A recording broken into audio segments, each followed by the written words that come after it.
nous demande de le juger non seulement comme un majeur, mais en plus d'aller quasiment au maximum de la peine encourue. Ce qui, pour moi, je ne m'attendais pas à ça. Je pense que c'est complètement disproportionné. Et ce que j'ai plaidé, c'est que la justice n'était pas une histoire de vengeance. Vous avez cette impression?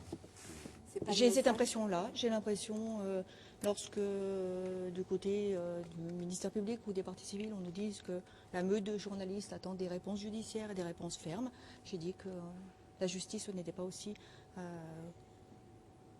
de suivre les journalistes ou les internautes. Elle devait être sereine et qu'elle devait juger un jeune avec ses difficultés, son parcours et puis l'acte qu'il avait commis. Ce sont des réquisitions médiatiques selon vous? Je pense qu'il y a de ça.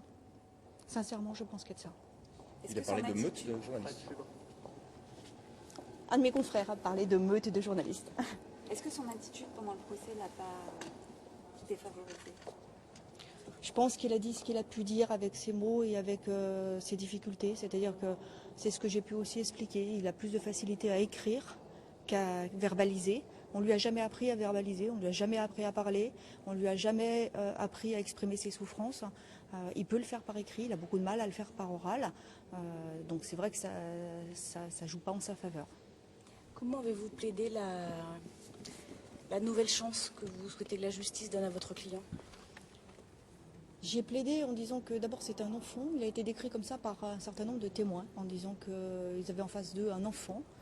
Y compris la dame du couple qui s'embrassait, a dit moi j'ai jamais été inquiétée par lui, j'ai jamais été en insécurité parce qu'en face de moi j'avais un enfant.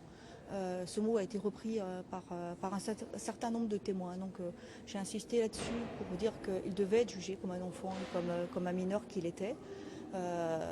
Et puis j'ai expliqué aussi que certes, il y a eu beaucoup de mesures éducatives qui ont été mises en échec, ce n'était pas forcément de sa faute, et qu'au moment où il a sollicité cette aide éducative, au moment où il en avait le plus besoin, eh bien, il n'y a pas eu de répondants, il n'y a pas eu de choses qui sont mises en place, alors même que s'il y avait eu des choses qui s'étaient mises en place, il ne serait pas là aujourd'hui.